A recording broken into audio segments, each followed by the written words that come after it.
नमस्कार दोस्तों, स्वागत है आप सभी का मेरे इस YouTube चैनल अल्फा यूपीएससी पर। आज बात करेंगे संविधान की प्रमुख विशेषताओं की। भारतीय संविधान तत्वों एवं मूल भावना की दृष्टि से अद्वितीय है। हालांकि इसके तत्व विश्व के विभिन्न संविधानों से उधार लिए गए हैं। भारतीय संविधान के कई ऐसे तत्व है जो उसे अन्य देशों के संविधानों से पहचान प्रदान करती है। यह बात ध्यान देने योग्य है कि सन 1949 में अपनाए गए संविधान के अनेक वास्तविक लक्षणों में महत्वपूर्ण परिवर्तन हुए हैं। विशेष रूप से 7वें, 42वें, 44वें, 73वें, 74वें, 97वें व 101वें संशोधन में संविधान में कई बड़े परिवर्तन करने वाले 42वें संविधान संशोधन अधिनियम 1976 को मिनी कॉन्स्टिट्यूशन कहा जाता है। हालांकि केशवानंद भारती मामला जो कि 1973 में हुआ, व्यवस्था दी थी कि अनुच्छेद 368 के तहत संसद को मिली संवैधानिक शक्ति संविधान के मूल ढांचे को बदलने की अनुमति नहीं देती।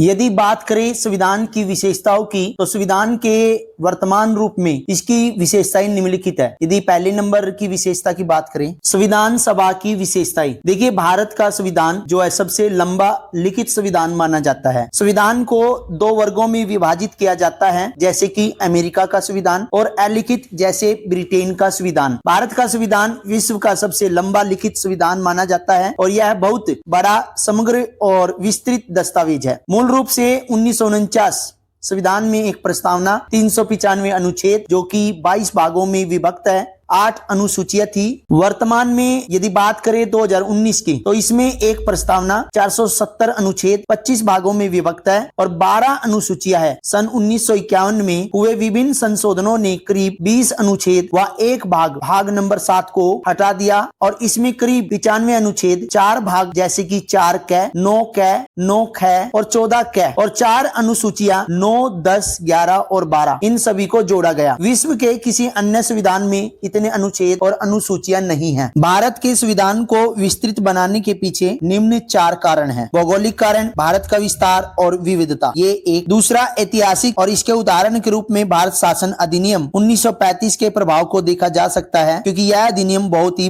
विस्तृत था। जम्मू कश्मीर को छोड़कर केंद्र और राज्यों के लिए एकल संविधान और संविधान सभा में कानून विशेषज्ञों का प्रभुत्व। संविधान में न सिर्फ भारत के शासन के मौलिक सिद्धांत बल्कि विस्तृत रूप से प्रशासनिक प्रावधान भी विद्यमान हैं। इसके अतिरिक्त अन्य आधुनिक लोकतंत्रों में जिन मामलों को आम विधानों अथवा स्थापित राजनीतिक परिपाटी पर छोड़ दिया गया है, उन्हें भी भारत के संवैधानिक दस्तावेज में शामिल किया गया है। पॉइंट नंबर 2, विभिन्न स्रोतों से विहित, मतलब विभिन्न स्रोतों से लिया गया। भारत के संविधान ने अपने अधिकतर उपबंध विश्व के कई देशों के संविधानों और भारत शासन अधिनियम 1935 के उपबंधों से लिया है। डॉक्टर भीमराव रामजी अंबेडकर ने गर्व के साथ घोषणा की थी कि भारत के संविधान का निर्माण विश्व के विभिन्न संविधानों को छानने के बाद किया गया है। संविधान का अधिकांश ढांचा यानी कि हिस्सा भारत शासन अधिनियम 1935 से लिया गया। संविधान का दार्शनिक भाग, जिसमें मौलिक अधिकार और राज्य के नीति निर्देशक सिद्धांत आते हैं, वो हमने अमेरिका और आयरलैंड से लिया। भारतीय संविधान के राजनीतिक भाग जैसे कि कैबिनेट, सरकार का सिद्धांत, कार्यपालिका और विधायिका, इसका अधिकांश हिस्सा ब्रिटेन के संविधान से लिया। संविधान के अन्य प्रावधान भी कनाडा, ऑस्ट्रेलिया, जर्मनी, यूएसएसआर जो कि अब रूस है, दक्षिण अफ्रीका, जापान, इन सभी देशों से लिए है। भारत के संविधान पर सबसे बड़ा प्रभाव और भौतिक सामग्री का स्रोत भारत सरकार अधिनियम 1935 रहा। संघीय व्यवस्था, न्यायपालिका, राज्यपाल, आपातकालीन अधिकार, लोक सेवा आयोग और अधिकतर प्रशासनिक विवरण इसी से लिए गए हैं। संविधान के आधे से अधिक प्रावधान या तो 1935 के अधिनियम के समान है या फिर इससे मिलते जुलते हैं। पॉइंट नंबर 3, नियमता और अनियमता का समन्वय। संविधानों को नियमता और अनियमता की दृष्टि से भी वर्गीकृत किया है। कठोर यानी कि अनम्य संविधान उसे माना जाता है जिसमें संशोधन करने के लिए विशेष प्रक्रिया की आवश्यकता हो। उदाहरण के लिए अमेरिका का संविधान। लचीला या नम्य संविधान वह कहलाता है जिसमें संशोधन की प्रक्रिया वही हो जैसे किसी आम कानूनों के निर्माण की, जैसे कि हम बात करें ब्रिटेन के संविधान की। अब हम अपने भारत के संविधान की बात करें तो भारत का संविधान ना तो लचीला है और ना ही कठोर। जो हम बात कर रहे हैं नम्यता और अनियमितता की, यानी कि उसका मतलब है लचीला और कठोर, बल्कि यह दोनों का मिला जुला रूप है। भारत का संविधान न तो लचीला है ना ही कठोर, बल्कि यह दोनों का मिला जुला रूप है। अनुच्छेद 368 में दो तरह के संशोधनों का प्रावधान है। कुछ उपबंधों को संसद में विशेष बहुमत से संशोधित किया जा सकता है। जैसे हम बात करें, दोनों सदनों में उपस्थित और मतदान में भाग लेने वाले सदस्यों का 2/3 बहुमत और प्रत्येक सदन में कुल सदस्यों का बहुमत। और कुछ अन्य प्रावधानों को संसद के विशेष बहुमत और कुल राज्यों के आधे से अधिक राज्यों के अनुमोदन से भी इसे संशोधित किया जा सकता है। कहने का मतलब यह है कि भारत का संविधान ना तो कठोर है ना ही लचीला है, क्योंकि इसके अंदर हम संशोधन कर सकते हैं। इसके अलावा संविधान के कुछ प्रावधान आम विधायी प्रक्रिया की तरह संसद में सामान्य बहुमत के माध्यम से भी संशोधित किए जा सकते हैं। और उल्लेखनीय यह है कि ये संशोधन अनुच्छेद 368 के अंतर्गत नहीं आते। संविधान की विशेषता में चौथी विशेषता है एकात्मकता की ओर झुकाव के साथ संघीय व्यवस्था। भारत का संविधान संघीय सरकार की स्थापना करता है। इसमें संघ के सभी आम लक्षण विद्यमान हैं, जैसे दो सरकार, शक्तियों का विभाजन, लिखित संविधान, संविधान की सर्वोच्चता, संविधान की कठोरता, स्वतंत्र न्यायपालिका और द्विसदनीयता आदि। यद्यपि भारतीय संविधान में बड़ी संख्या में एकात्मकता और गैर संघीय लक्षण भी विद्यमान है, जैसे एक सशक्त केंद्र, एक संविधान, एकल नागरिकता, संविधान का लचीलापन, एकीकृत न्यायपालिका, केंद्र द्वारा राज्यपाल की नियुक्ति, अखिल भारतीय सेवाएं, आपातकालीन प्रावधान, ये सभी एकात्मकता के उदाहरण हैं। फिर भी संविधान में कहीं भी संघीय शब्द का इस्तेमाल नहीं किया गया। दूसरी ओर अनुच्छेद 1 में भारत का उल्लेख राज्यों के संघ के रूप में किया गया है। इसके दो अभिप्राय है। पहला अभिप्राय, भारतीय संघ राज्यों के बीच हुए किसी समझौते का निष्कर्ष नहीं है, और दूसरा, किसी भी राज्य को संघ से अलग होने का अधिकार नहीं है। भारतीय संविधान की विशेषता में सरकार का संसदीय रूप भी बहुत ही महत्वपूर्ण है। भारतीय संविधान ने अमेरिका की अध्यक्षीय प्रणाली की बजाय ब्रिटेन के संसदीय तंत्र को अपनाया, और संसदीय व्यवस्था विधायिका और कार्यपालिका के मध्य समन्वय व सहयोग के सिद्धांत पर आधारित है, जबकि अध्यक्षीय प्रणाली दोनों के बीच शक्तियों के विभाजन के सिद्धांत पर आधारित है। संसदीय जो प्रणाली है वो सरकार के वेस्टमिनिस्टर, उत्तरदायी सरकार और मंत्रिमंडलीय सरकार के नाम से भी जानी जाती है। संविधान केवल केंद्र में ही नहीं बल्कि राज्य में भी संसदीय प्रणाली की स्थापना करता है, और भारत में संसदीय प्रणाली की विशेषता कुछ ऐसे है। वास्तविक और नाम मात्र के कार्यपालकों की उपस्थिति, बहुमत वाले दल की सत्ता, विधायिका के समक्ष कार्यपालिका की संयुक्त जवाबदेही, विधायिका में मंत्रियों की सदस्यता, प्रधानमंत्री या मुख्यमंत्री का नेतृत्व और निचले सदन का विघटन, यानी कि लोकसभा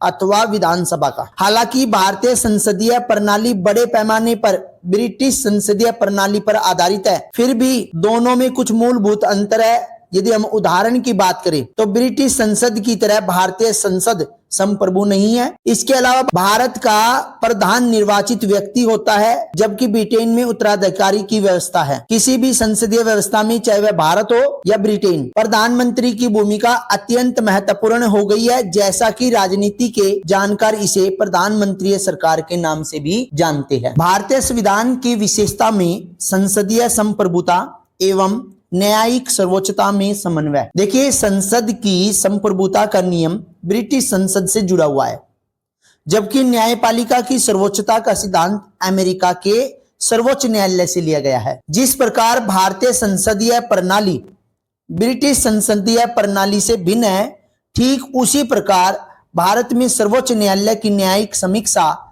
जो शक्ति है वो अमेरिका सर्वोच्च न्यायालय से कम है।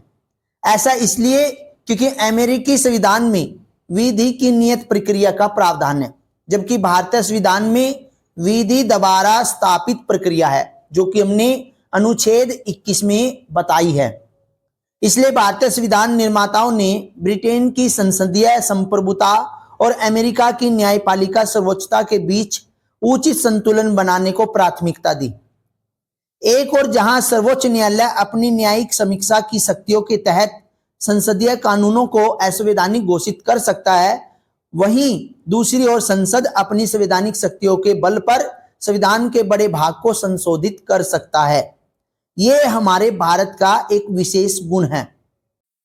भारतीय संविधान में एकीकृत एवं स्वतंत्र न्यायपालिका भी है। भारतीय संविधान एक ऐसी न्यायपालिका की स्थापना करता है जो अपने आप में एकीकृत होने के साथ साथ स्वतंत्र भी है। भारत की न्याय व्यवस्था में सर्वोच्च न्यायालय शीर्ष पर है, इसके नीचे स्तर पर उच्च न्यायालय और राज्यों में उच्च न्यायालयों के नीचे क्रमवार अधीनस्थ न्यायालय जैसे जिला अदालत या अन्य निचली अदालतें। न्यायालयों का एकल तंत्र केंद्रीय कानूनों के साथ साथ राज्य कानून को भी लागू करता है। हालांकि अमेरिका में संघीय कानूनों को संघीय न्यायपालिका और राज्य कानूनों को राज्य न्यायपालिका लागू करती है, लेकिन भारत में ऐसा नहीं है। सर्वोच्च न्यायालय संघीय अदालत है, यह शीर्ष न्यायालय है जो नागरिकों के मौलिक अधिकारों की रक्षा की गारंटी करती है और संविधान का संरक्षक भी इसे माना गया है। इसलिए संविधान में इसकी स्वतंत्रता के लिए कई प्रावधान किए हैं, जैसे न्यायाधीशों के कार्यकाल की सुरक्षा, न्यायाधीशों के लिए निर्धारित सेवा शर्तें, भारत की संचित निधि से सर्वोच्च न्यायालय के सभी खर्चे का वहन, विधायिका में न्यायाधीशों के कामकाज पर चर्चा पर रोक, सेवानिवृत्ति के बाद अदालत में कामकाज पर रोक, अवमानना के लिए दंड की शक्ति देना और कार्यपालिका से न्यायपालिका को अलग रखना, ये सभी कार्य भारत के संविधान के अंतर्गत न्यायपालिका को दिए गए हैं। संविधान की विशेषताओं में मौलिक अधिकार भी आती है। संविधान के तीसरे भाग में 6 मौलिक अधिकारों का वर्णन किया गया है और ये अधिकार है समानता का अधिकार जो कि अनुच्छेद 14 से 18 में है, स्वतंत्रता का अधिकार जो कि अनुच्छेद 19 से 22 में है, शोषण के विरुद्ध अधिकार ये अनुच्छेद 23 और 24 में है, धार्मिक स्वतंत्रता का अधिकार अनुच्छेद 25 से 28 में है, सांस्कृतिक एवं शिक्षा का अधिकार अनुच्छेद 29 और 30 में है, संवैधानिक उपचारों का अधिकार ये अनुच्छेद 32 में है। मौलिक अधिकार का उद्देश्य वस्तुतः राजनीतिक लोकतंत्र की भावना को प्रोत्साहन देना है। यह कार्यपालिका और विधायिका के मनमाने कानूनों पर निरोध की तरह काम करते हैं। उल्लंघन की स्थिति में इन्हें न्यायालय के माध्यम से लागू किया जा सकता है और जिस व्यक्ति के मौलिक अधिकार का हनन हुआ है वह सीधे सुप्रीम कोर्ट यानी कि सर्वोच्च न्यायालय की शरण में जा सकता है, जो अधिकारों की रक्षा के लिए बंदी प्रतिरक्षीकरण, प्रामादेश, प्रतिषेध, अधिकार परीक्षा और उत्प्रेषण जैसे अभिलेख या रिट जारी कर सकता है। हालांकि मौलिक अधिकार कुछ सीमाओं के दायरे में आती है, लेकिन ये अपरिवर्तनीय भी नहीं है। संसद इन्हें संविधान संशोधन अधिनियम के माध्यम में समाप्त कर सकती है अथवा इनमें कसौटी भी कर सकती है। अनुच्छेद 20-21 द्वारा प्रदत्त यानी कि प्रदान किए गए अधिकारों को छोड़कर राष्ट्रीय आपातकाल के दौरान इन्हें स्थगित किया जा सकता है। संविधान की विशेषताओं में राज्य के नीति निर्देशक सिद्धांत भी आते हैं। डॉक्टर BR अंबेडकर के अनुसार राज्य के नीति निर्देशक सिद्धांत भारतीय संविधान की अनूठी विशेषता है। इनका उल्लेख संविधान के चौथे भाग में किया गया है। इन्हें मोटे तौर पर 3 वर्गों में विभाजित किया जा सकता है: सामाजिक, गांधीवादी और उदार बौद्धिक। नीति निर्देशक तत्वों का कार्य सामाजिक व आर्थिक लोकतंत्र को बढ़ावा देना। इनका उद्देश्य भारत में एक कल्याणकारी राज्य की स्थापना करना। हालांकि मौलिक अधिकारों की तरह इन्हें कानून के रूप में लागू नहीं किया जा सकता। संविधान में कहा गया है कि देश की शासन व्यवस्था में ये सिद्धांत मौलिक है और यह देश की जिम्मेदारी है कि वह कानून बनाते समय इन सिद्धांतों को अपनाएं। इसलिए इन्हें लागू करना राज्यों का नैतिक कर्तव्य है, किंतु इनकी पृष्ठभूमि में वास्तविक शक्ति राजनीतिक है, मतलब जनमत द्वारा नहीं है। अब इसी में मिनर्वा मिल्स मामला 1980 की हम बात करें तो सर्वोच्च न्यायालय ने कहा था कि भारतीय संविधान की नींव मौलिक अधिकारों और नीति निर्देशक सिद्धांतों के संतुलन पर रखी गई है। संविधान की विशेषताओं में मौलिक कर्तव्य भी सबसे महत्वपूर्ण अंग है। मूल संविधान में मौलिक कर्तव्य का उल्लेख नहीं किया गया। इन्हें शरण सिंह समिति की सिफारिश के आधार पर सन 1976 के 42वें संविधान संशोधन, जिसे हम मिनी कॉन्स्टिट्यूशन के नाम से भी जानते हैं, 42वें संविधान संशोधन के माध्यम से आंतरिक आपातकाल, जैसे कि सन 1975 से लेकर 1977 तक लगा, उसमें शामिल किया गया था। 2002 के 86वें संविधान संशोधन ने एक और मौलिक कर्तव्य को जोड़ा। संविधान के 4A भाग में मौलिक कर्तव्यों का जिक्र किया गया है, जिनमें केवल एक अनुच्छेद 51 क है। इसके तहत प्रत्येक भारतीय का यह कर्तव्य है कि वह संविधान, राष्ट्रध्वज और राष्ट्रगान का आदर करे, राष्ट्र की संप्रभुता, एकता और अखंडता की रक्षा करे, हमारी मिश्रित संस्कृति की समृद्ध धरोहर का अनुरक्षण करे और सभी लोगों में आपसी भाईचारे की भावना का विकास करे। ये सभी मौलिक कर्तव्य के अंतर्गत आते हैं। मौलिक कर्तव्य नागरिकों को याद दिलाते हैं कि अपने अधिकारों का इस्तेमाल करते समय उन्हें याद रखना चाहिए कि उन्हें अपने समाज, देश और अन्य नागरिकों के प्रति कुछ जिम्मेदारियों का निर्वाह करना पड़ेगा। नीति निर्देशक तत्वों की तरह कर्तव्य को भी कानून रूप में लागू नहीं किया जा सकता। ये हमारे क्या थे? मौलिक कर्तव्य। भारतीय संविधान की विशेषताओं में सबसे महत्वपूर्ण और सबसे अधिक एक धर्मनिरपेक्ष राज्य विशेषता है। भारत का संविधान धर्मनिरपेक्ष है, यानी कि किसी भी धर्म को तवज्जो ना देने वाला, मतलब ना मानने वाला, सभी धर्मों को समान रूप से मानने वाला। भारत का संविधान धर्मनिरपेक्ष है, इसलिए यह किसी धर्म विशेष को भारत के धर्म के तौर पर मान्यता नहीं देता। संविधान के निम्नलिखित प्रावधान भारत के धर्मनिरपेक्ष लक्षणों को दर्शाते हैं। जैसे वर्ष 1976 के 42वें संविधान संशोधन द्वारा संविधान की प्रस्तावना में धर्मनिरपेक्ष शब्द को जोड़ा गया। प्रस्तावना हर भारतीय नागरिक की आस्था, पूजा अर्चना व विश्वास की स्वतंत्रता की रक्षा करती है। किसी भी व्यक्ति को कानून के समक्ष समान समझा जाएगा और उसे कानून की समान सुरक्षा प्रदान की जाएगी। ये अनुच्छेद 14 कहता है। धर्म के नाम पर किसी प्रकार का भेदभाव नहीं किया जाएगा, यह अनुच्छेद 15 में कहा गया है। सार्वजनिक सेवाओं में सभी नागरिकों को समान अवसर दिए जाएंगे, यह अनुच्छेद 16 में है। हर व्यक्ति को किसी भी धर्म को अपनाने व उसके अनुसार पूजा अर्चना करने का समान अधिकार है, ये अनुच्छेद 25 में कहा है। और हर धार्मिक समूह अथवा इसके किसी हिस्से को अपने धार्मिक मामलों के प्रबंधन का अधिकार है, ये अनुच्छेद 26 कहता है। किसी भी व्यक्ति को किसी भी धर्म विशेष के प्रचार के लिए किसी प्रकार का कर देने के लिए बाध्य नहीं किया जाएगा, यह अनुच्छेद 27 कहता है। किसी भी सरकारी शैक्षणिक संस्थान में किसी प्रकार के धार्मिक निर्देश नहीं दिए जाएंगे, यह अनुच्छेद 28 कहता है। नागरिकों के किसी भी वर्ग को अपनी भाषा, लिपि अथवा संस्कृति को संरक्षित रखने का अधिकार है, यह अनुच्छेद 29 कहता है। अल्पसंख्यकों को अपनी पसंद के शैक्षणिक संस्थानों की स्थापना करने और उन्हें संचालित करने का अधिकार है,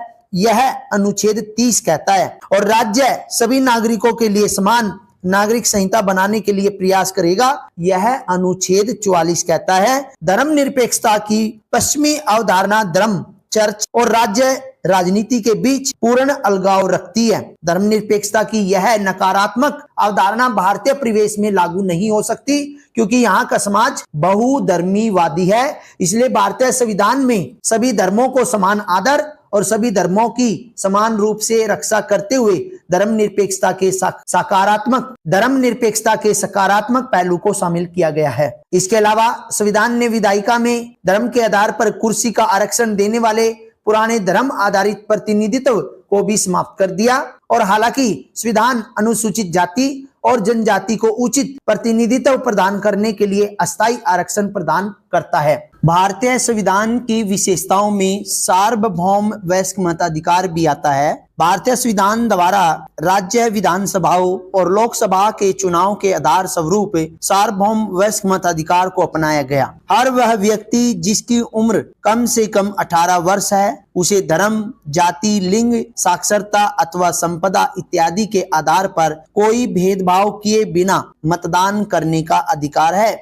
वर्ष 1989 में 61वें संविधान संशोधन अधिनियम 1988 के द्वारा मतदान करने की उम्र को 21 वर्ष से घटाकर 18 वर्ष कर दिया गया।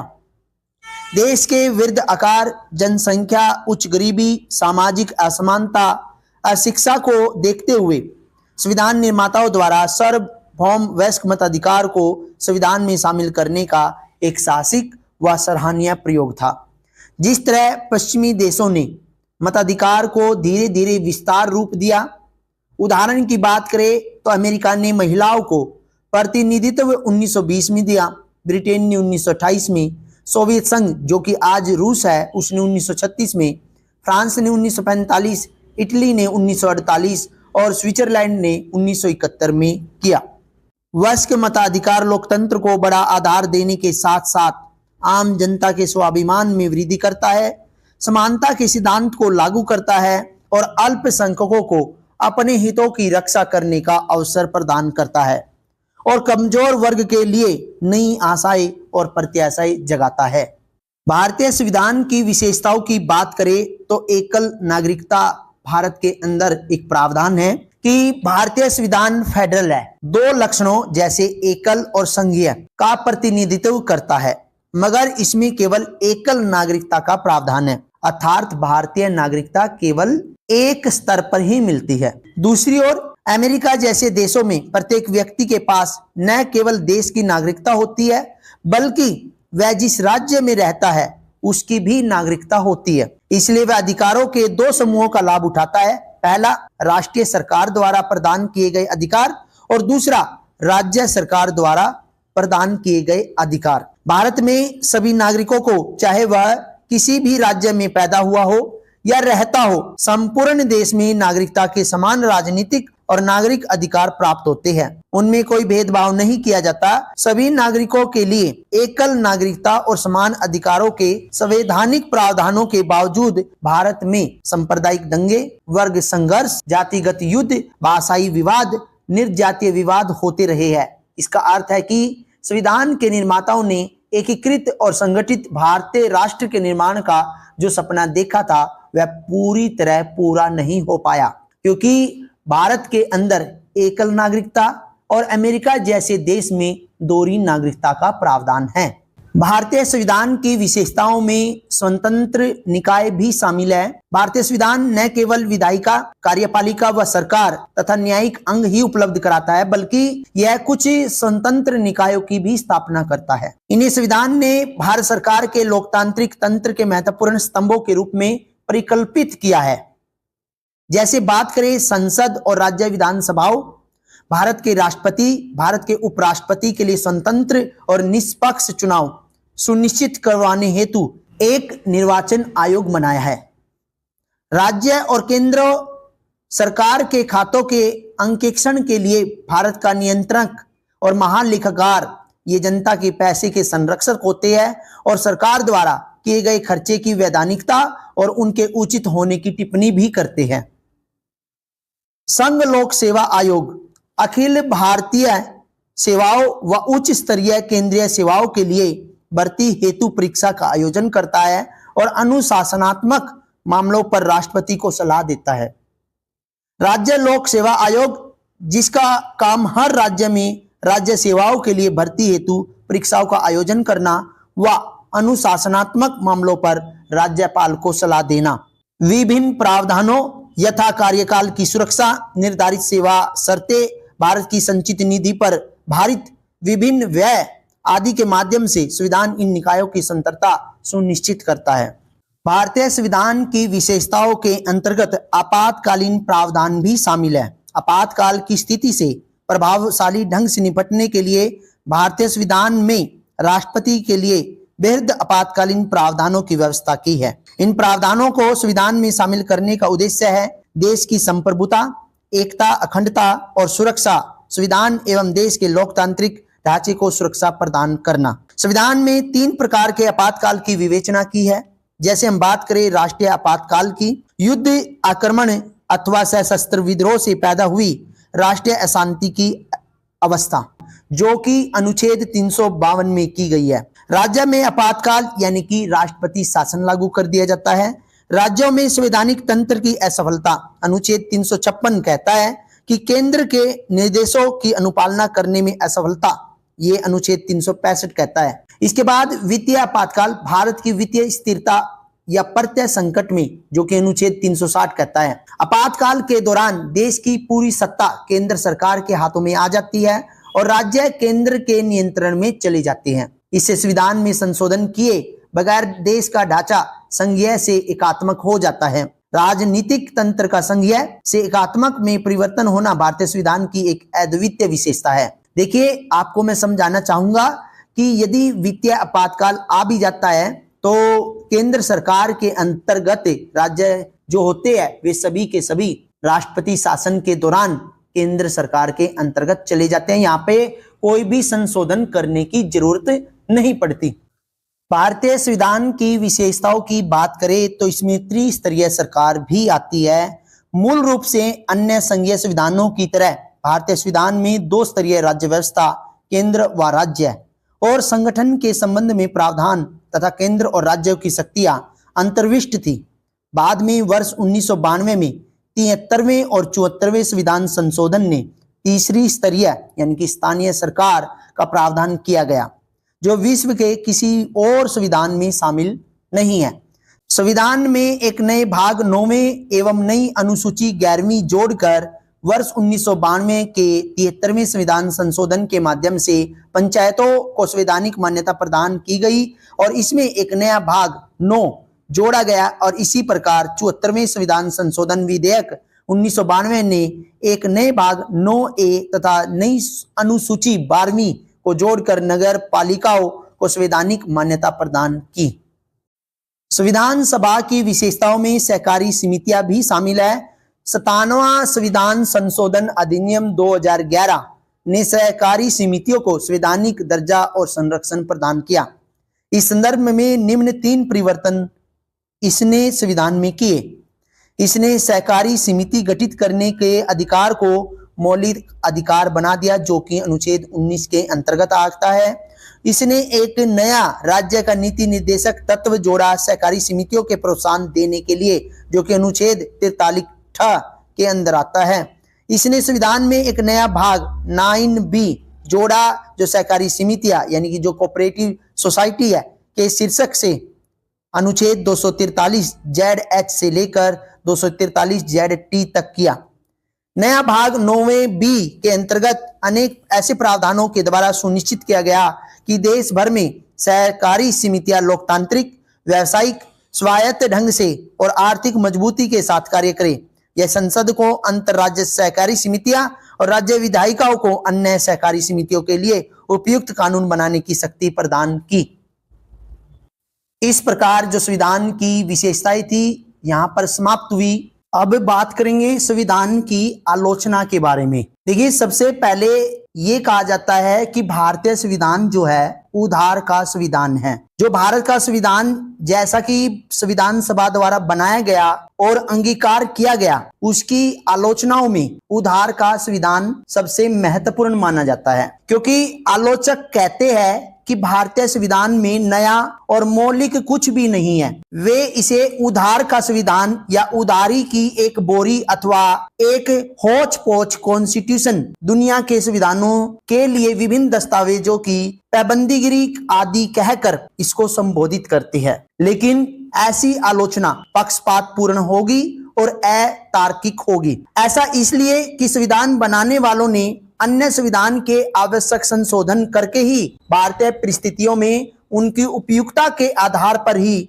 उनकी कमियों को दरकिनार करके हमारे संविधान में इसको स्वीकारा गया है। आलोचना का उत्तर देते हुए डॉक्टर भीमराव रामजी अंबेडकर ने संविधान सभा में कहा कि कोई पूछ सकता है कि इस घड़ी दुनिया के इतिहास में बनाए गए संविधान में नया कुछ हो सकता है? 100 साल से अधिक हो गए जब दुनिया का पहला लिखित संविधान बना। इसका अनुसरण अनेक देशों ने किया और अपने देश के संविधान को लिखित बनाकर उसे छोटा बना दिया। किसी संविधान का विषय क्षेत्र क्या होना चाहिए यह पहले ही तय हो चुका है। उसी प्रकार किसी संविधान के मूलभूत तत्वों की जानकारी एवं मान्यता आज भी पूरी दुनिया में है। इन तथ्यों को ध्यान में रखते हुए सभी संविधान के मुख्य प्रावधानों में समानता दिख सकती है। केवल एक नई चीज यह हो सकती है कि किसी संविधान में जिसका निर्माण इतने विलंब से हुआ कि उसमें गलतियों को दूर करने और देश की जरूरतों के अनुरूप उसको डालने की विविधता उसमें मौजूद रहे। यह दोषारोपण कि यह संविधान अन्य देशों के संविधान की हूबहू नकल है, मैं समझता हूं कि संविधान के यथेष्ट अध्ययन पर आधारित नहीं है। यदि हम बात करें भारत के संविधान की तो भारत का संविधान अन्य संविधानों से मिलता जुलता नहीं है। इसके अंदर अनेक संशोधन करके भारत का एक लिखित और एक वृद्ध संविधान बनाया गया है। यदि हम संविधान की आलोचना की बात करें तो उसमें 1935 के अधिनियमों की कार्बन कॉपी कहा जाता है। आलोचकों ने कहा कि संविधान निर्माताओं ने बड़ी संख्या में भारत शासन अधिनियम 1935 के प्रावधान भारत के संविधान में डाल दिए। इससे संविधान 1935 के अधिनियम की कार्बन कॉपी बनकर रह गया या फिर उसका ही संशोधन रूप। उदाहरण के लिए एन श्रीनिवासन का कहना है कि भारतीय संविधान भाषा और वस्तु दोनों की तरह से 1935 के अधिनियम की नकल है। उसी प्रकार सर आइवर जेनसिंस जो ब्रिटिश के संविधान वेता है, उन्होंने कहा कि भारतीय संविधान भारत सरकार अधिनियम 1935 से सीधे निकलता है, जहां से वास्तव में अधिकांश प्रावधानों के पाठ बिल्कुल उतार लिए गए हैं। पुण्य PR देशमुख संविधान सभा सदस्य ने टिप्पणी की कि संविधान अनिवार्यतः भारतीय सरकार अधिनियम 1935 ही है, बस वयस्क मताधिकार उसमें जुड़ गया है। यदि हम आलोचनाओं का उत्तर संविधान सभा में डॉक्टर भीमराव अंबेडकर ने इसका भी उत्तर इस प्रकार दिया कि जहां तक इस आरोप की बात है कि प्रारूप संविधान में भारत सरकार अधिनियम 1935 का अच्छा खासा हिस्सा शामिल कर लिया गया है, मैं क्षमा याचना नहीं करूंगा। उधार लेने में कुछ भी लज्जा नहीं है। इसमें साहित्यिक चोरी शामिल नहीं है। संविधान के मूल विचारों पर किसी का एक सब अधिकार नहीं है। मुझे खेद इस बात के लिए है कि भारत सरकार अधिनियम 1935 से लिए गए प्रावधान अधिकतर प्रशासनिक विवरणों से संबंधित है। संविधान की आलोचना में गैर भारतीय अथवा भारतीयता विरोधी आलोचना भी है और इसका मतलब यह है कि आलोचकों के अनुसार भारत का संविधान गैर भारतीय या भारतीयता विरोधी है, क्योंकि यह भारत की राजनीतिक परंपराओं अथवा भावनाओं का प्रतिनिधित्व नहीं करता। उनका कहना है कि संविधान की प्रकृति विदेशी है, जिससे यह भारतीय परिस्थितियों के लिए अनुपयुक्त एवं अकारण है। इस संदर्भ में के हनुमथैया संविधान सभा के सदस्य ने भी टिप्पणी की कि हम वीणा या सितार का संगीत चाहते थे, लेकिन यहाँ हम एक इंग्लिश बैंड का संगीत सुन रहे हैं। ऐसा इसलिए कि हमारे संविधान निर्माता उसी प्रकार से शिक्षित हुए। उसी प्रकार लोकनाथ मिश्रा एक अन्य संविधान सभा सदस्य ने संविधान की आलोचना करते हुए इसे पश्चिम का दासवत अनुकरण बल्कि पश्चिम को दासवत आत्मसमर्पण कहा। उसी प्रकार लोकनाथ मिश्रा एक अन्य संविधान सभा सदस्य ने संविधान की आलोचना करते हुए इसे पश्चिम का दासवत अनुकरण बल्कि पश्चिम को दासवत आत्मसमर्पण कहा। लक्ष्मी नारायण साहू एक अन्य संविधान सभा सदस्य का कहना था कि जिन आदर्शों पर यह प्रारूप संविधान गढ़ा गया है, भारत की मूलभूत आत्मा इसमें प्रकट नहीं होती। यह संविधान उपयुक्त सिद्ध नहीं होगा और लागू होने के फौरन बाद ही यह टूट जाएगा। लेकिन ऐसी धारणा मानना बिल्कुल गलत था। भारत का संविधान बहुत ही स्टिक एवं समृद्ध संविधान है। गांधीवाद से दूर संविधान, यह भी संविधान की आलोचना के अंतर्गत आता है। आलोचकों के अनुसार भारत का संविधान गांधीवादी दर्शन और मूल्य को प्रतिबिंबित नहीं करता, जबकि गांधी जी हमारे राष्ट्रपिता है। उनका कहना था कि संविधान ग्राम पंचायत तथा जिला पंचायतों के आधार पर निर्मित होना चाहिए, और इस संदर्भ में वही सदस्य के हनुमथैया ने कहा, यह वही संविधान है जिसे महात्मा गांधी कभी नहीं चाहते, न ही संविधान पर उन्होंने विचार किया होगा। टी प्रकाशम संविधान सभा के एक और सदस्य, इस कमी का कारण गांधी जी के आंदोलन में अंबेडकर की सहभागिता नहीं होना और साथ ही गांधीवादी विचारों के प्रति उसका तीव्र विरोध को बताते हैं। संविधान की आलोचना में संविधान को महाकाय आकार में भी कहा गया है। आलोचक कहते हैं कि भारत का संविधान बहुत भीमकाय और बहुत विस्तृत है, जिसमें अनेक अनावश्यक तत्व भी सम्मिलित हैं। सर आइवर जेनिंग्स, एक ब्रिटिश संविधानवेत्ता के विचार में जो प्रावधान बाहर से ले गए हैं उनका चयन बेहतर नहीं है, और संविधान सामान्य रूप से कहे तो बहुत लंबा और जटिल है। इस संदर्भ में एच.वी. कामत संविधान सभा के सदस्य ने भी टिप्पणी की कि प्रस्तावना जिस क्रीट का हमने अपनी सभा के लिए चयन किया है वह एक हाथी है। यह शायद इस तथ्य के अनुरूप ही है कि हमारा संविधान भी दुनिया में बने तमाम संविधानों में सबसे भीमकाय है। उन्होंने यह भी कहा, मुझे विश्वास है सदन इस पर सहमत नहीं होगा कि हमने एक हाथीनुमा संविधान बनाया है। संविधान की आलोचना में बात करें कि वकीलों का स्वर्ग माना गया है भारतीय संविधान को।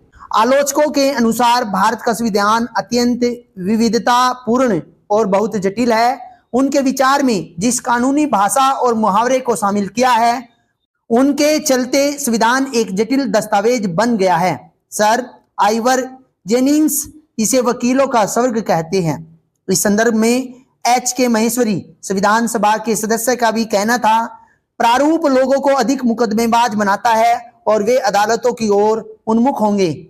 वे कम सत्यनिष्ठ होंगे और सत्य और अहिंसा के तरीकों का पालन वे नहीं करेंगे। यदि मैं ऐसा कह सकूं तो यह प्रारूप वास्तव में वकीलों का स्वर्ग है। यह वाद या मुकदमों की व्यापक संभावना खोलता है और हमारे योग्य और बुद्धिमान वकीलों के हाथ में बहुत सारा काम देने वाला है। उसी प्रकार संविधान सभा के एक सदस्य पी.आर. देशमुख ने कहा, मैं यह कहना चाहूंगा कि सदन के समक्ष डॉक्टर भीमराव रामजी अंबेडकर ने जो अनुच्छेदों का प्रारूप प्रस्तुत किया है मेरी समझ से अत्यंत भारी भरकम है। जैसा कि हमारी एक भारी भरकम जिल्द वाला विधि ग्रंथ हो, संविधान से संबंधित कोई दस्तावेज इतना अधिक अनावश्यक विस्तार और शब्द आडंबर का इस्तेमाल नहीं करता। शायद उनके लिए ऐसे दस्तावेज को तैयार करना कठिन था जिसे मेरी समझ से एक विधि ग्रंथ नहीं बल्कि एक सामाजिक राजनीतिक दस्तावेज होना था, एक जीवंत स्पंद युक्त जीवनदायी दस्तावेज। लेकिन हमारा दुर्भाग्य है कि ऐसा नहीं हुआ और हम शब्दों से लद गए जिन्हें बहुत आसानी से हटाया जा सकता था। एक संक्षिप्त सार की बात करते हैं कि संविधान के स्रोत कौन कौन से हैं। सबसे पहले भारत शासन अधिनियम 1935, जिसमें संघीय तंत्र, राज्यपाल का कार्यकाल, न्यायपालिका, लोक सेवा आयोग, आपातकालीन उपबंध व प्रशासनिक विवरण, जो कि हमने भारत शासन अधिनियम 1935 से ज्यों के त्यों अधिकतर लिए हैं। ब्रिटेन का संविधान संसदीय शासन, विधि का शासन, विधायी प्रक्रिया, एकल नागरिकता, मंत्रिमंडल प्रणाली, परमाधिकार लेख, संसदीय विशेषाधिकार और द्विसदनवाद, यह हमने ब्रिटेन के संविधान से अंगीकृत किया है।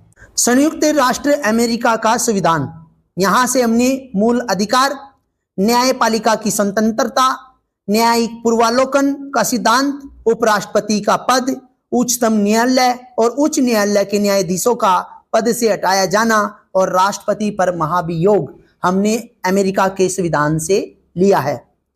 आयरलैंड का संविधान राज्य के जो नीति निर्देशक तत्व सिद्धांत है, राष्ट्रपति की निर्वाचन पद्धति है, राज्य भाषा के लिए सदस्यों का नामांकन है, ये हमने आयरलैंड के संविधान से लिया है। कनाडा का संविधान सशक्त केंद्र के साथ संघीय व्यवस्था, अवशिष्ट शक्तियों का केंद्र में निहित होना, केंद्र द्वारा राज्य के राज्यपाल की नियुक्ति और उच्चतम न्यायालय का परामर्शी न्याय निर्णय, यह हमने कनाडा के संविधान से लिया है। ऑस्ट्रेलिया का संविधान समवर्ती सूची, व्यापार, वाणिज्य, समागम की स्वतंत्रता, संसद के दोनों सदनों की संयुक्त बैठक, ये हमने ऑस्ट्रेलिया के संविधान से लिया है।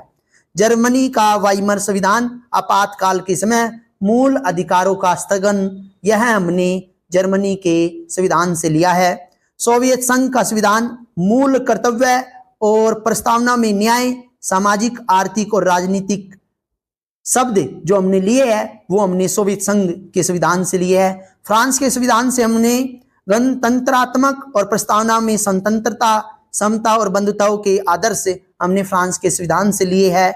दक्षिण अफ्रीका का संविधान में संशोधन की प्रक्रिया, राज्यसभाओं के सदस्यों का निर्वाचन, ये हमने दक्षिण अफ्रीका के संविधान से लिया है। जापान का संविधान विधि द्वारा स्थापित प्रक्रियाएं जो कि बहुत ही महत्वपूर्ण है, वह हमने जापान के संविधान से ली है। भारतीय संविधान की यदि बात करें तो भाग 1 संघ और के राज्य क्षेत्र जो अनुच्छेद 1 से लेकर 41 तक है। भाग 2 में नागरिकता जो अनुच्छेद 5 से लेकर 11 तक है। भाग 3 के अंतर्गत मौलिक अधिकार जो अनुच्छेद 12 से 35 के अंतर्गत आते हैं। भाग 4 में राज्य की नीति के निर्देशक तत्व जो अनुच्छेद 36 से 51 तक है। भाग 4A के अंतर्गत मौलिक कर्तव्य शामिल है जो अनुच्छेद 51 के अंतर्गत हमारा आता है। भाग 5 में संघ सरकार अनुच्छेद 52 से 151, कार्यपालिका 52 से 78, संसद 79 से 122, राष्ट्रपति की विधायी शक्तियां 123 अनुच्छेद के अंतर्गत, संघ की न्यायपालिका अनुच्छेद 124 से 147, भारत का नियंत्रक एवं महालेखक परीक्षक जो अनुच्छेद 148 से 151 के अंतर्गत आता है। भाग 6 जो है वह हमें राज्य सरकारों के बारे में बात करने के लिए बोलता है जो कि अनुच्छेद 152 के अंतर्गत आता है। इसमें यदि हम अध्याय 1 की बात करें तो 152 से 237 अनुच्छेद तक, कार्यपालिका 153 से 167 तक, राज्य का विधानमंडल 168 से 212 तक, राज्यपाल की विधायी शक्तियां 213 अनुच्छेद के अंतर्गत, राज्यों के उच्च न्यायालय अनुच्छेद 214 से 232, अधीनस्थ न्यायालय 233 से अनुच्छेद 237 तक।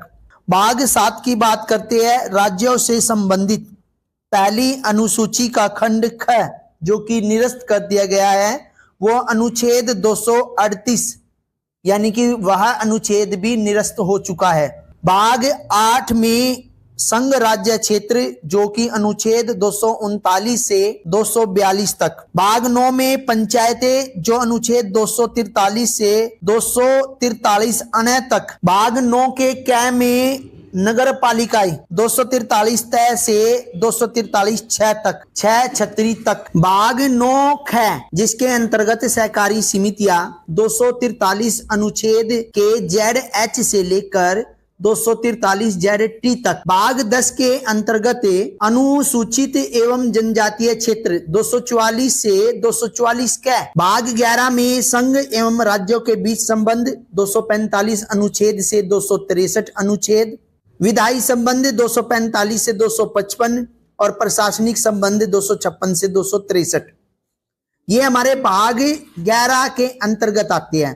भाग 12 में वित्तीय संपत्ति, संविदाएं और वाद ये 264 से 300A तक। इसके अंतर्गत वित्तीय ऋण लेना, संपत्ति, संविदाएं, अधिकार, बाध्यताएं व वाद और संपत्ति का अधिकार शामिल है। भाग 13 के अंतर्गत भारत के राज्य क्षेत्र के भीतर व्यापार, वाणिज्य और समागम अनुच्छेद 301 से अनुच्छेद 307। भाग 14 के अंतर्गत संघ और राज्यों के अधीन सेवाएं जो अनुच्छेद 308 से 323 तक, 308 से 314 जिसमें सेवाएं, 315 से 323 जिसमें लोक सेवा आयोग। अब भाग नंबर 14 के क के अंदर अधिकरण की बात आती है जो अनुच्छेद 323 क से लेके अनुच्छेद 323 ख तक। भाग 15 जिसमें निर्वाचन की बात आती है और 324 अनुच्छेद से लेके 329 क तक। भाग 16 के अंतर्गत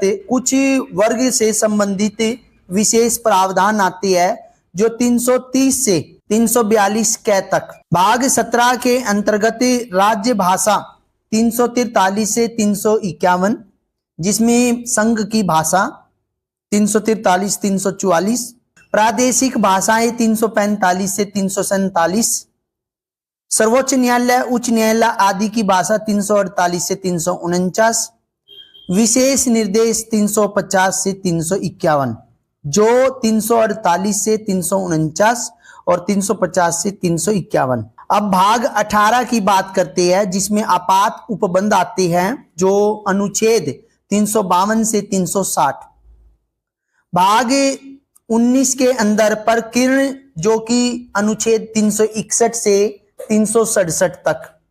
भाग 20 के अंतर्गत संविधान का संशोधन जो कि 368, जो हमारा संविधान संशोधन अधिनियम 1974 है जो कि 42वां संविधान संशोधन कहा जाता है, वह इसी अनुच्छेद का उल्लंघन करता है क्योंकि उसको मिनी कॉन्स्टिट्यूशन के नाम से हम जानते हैं।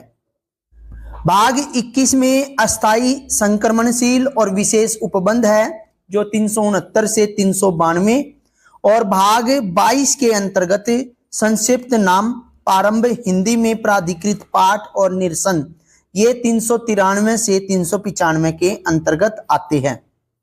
यहाँ पे कुछ मैं विशेष बात आपको बताना चाहूंगा कि भाग 16, भाग 6 जिसमें भाग है राज्यों से संबंधित है को संविधान के संशोधन 7वें अधिनियम 1956 द्वारा विलोपित कर दिया गया।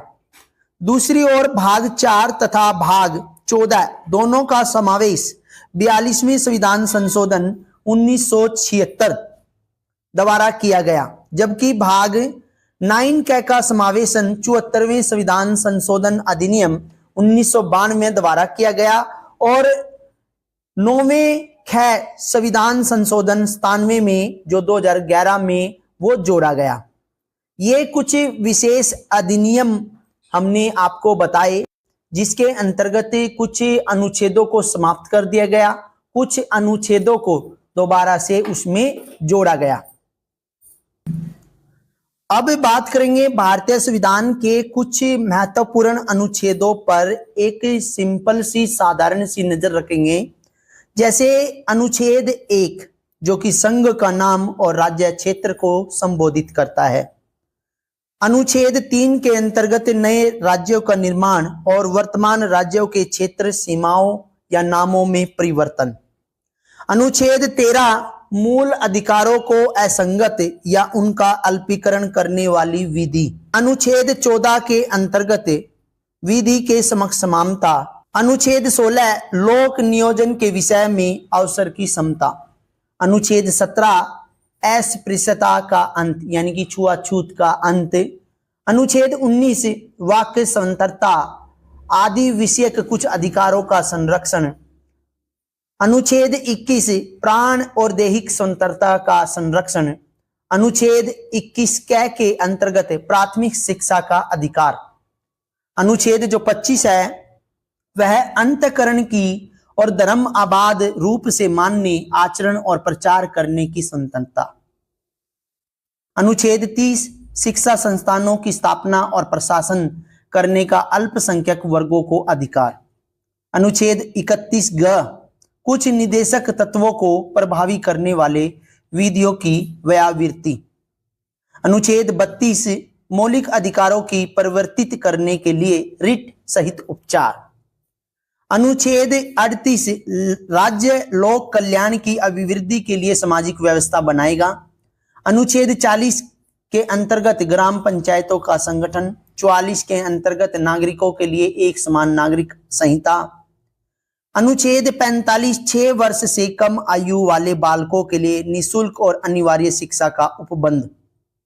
अनुच्छेद 46 अनुसूचित जातियों, अनुसूचित जनजातियों और अन्य कमजोर वर्गों की शिक्षा और अर्थ संबंधी हितों की अभिवृद्धि। अनुच्छेद 50 कार्यपालिका से न्यायपालिका का पृथक्करण। अनुच्छेद 51 अंतर्राष्ट्रीय शांति और सुरक्षा की अभिवृद्धि। अनुच्छेद 51 क्या कहता है? मौलिक कर्तव्य, जो कि हमने बाद में जोड़े थे। अनुच्छेद 72 के अंदर समा आदि की और कुछ मामलों में दंडादेश से निलंबन, परिहार और लघुकरण की राष्ट्रपति की शक्ति। अनुच्छेद 74 राष्ट्रपति को सहायता और सलाह देने के लिए मंत्रिपरिषद। अनुच्छेद 78 राष्ट्रपति को जानकारी देने वाले प्रधानमंत्री के कर्तव्य। अनुच्छेद 110 के अंतर्गत धन विधेयक की परिभाषा। अनुच्छेद 112 के अंतर्गत वार्षिक वित्तीय वितरण। अनुच्छेद 123 के अंतर्गत संसद के विश्रांति काल में अध्यादेश प्रख्यातिपति करने की राष्ट्रपति की शक्ति।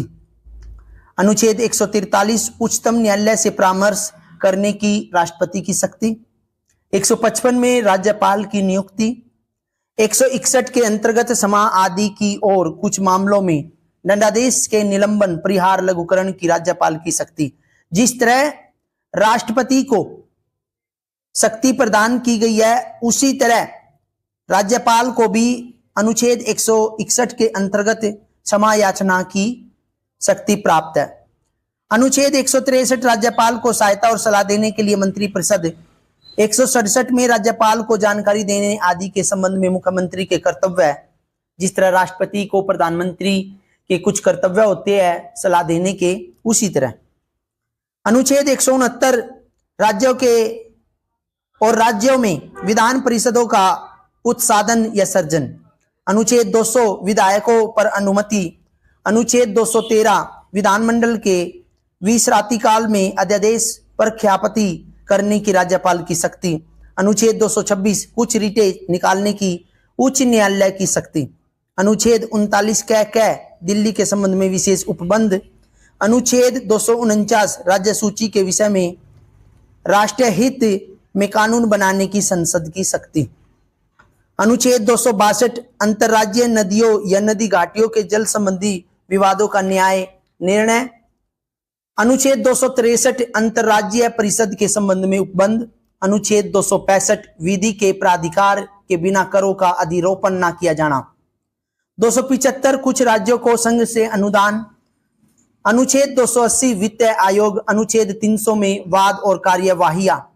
अनुच्छेद 300 कै विधि के प्राधिकार के बिना व्यक्तियों को संपत्ति से वंचित न किया जाना, यानी कि संपत्ति का अधिकार जो कि समाप्त कर दिया गया। अनुच्छेद 311 संघ और राज्य के अधीन सिविल हैसियत में नियोजित व्यक्तियों का पदच्युत किया जाना, यानी कि पद से हटाया जाना। 312 अनुच्छेद के अंतर्गत अखिल भारतीय सेवाएं। 315 के अंतर्गत संघ और राज्य के लिए लोक सेवा आयोग। 320 अनुच्छेद के अंतर्गत लोक सेवा आयोगों के कृत्य। 323 के प्रशासनिक अधिकरण। अनुच्छेद 324 जो कि निर्वाचन के अधीक्षण, निर्देशन और नियंत्रण का निर्वाचन आयोग में निहित होना।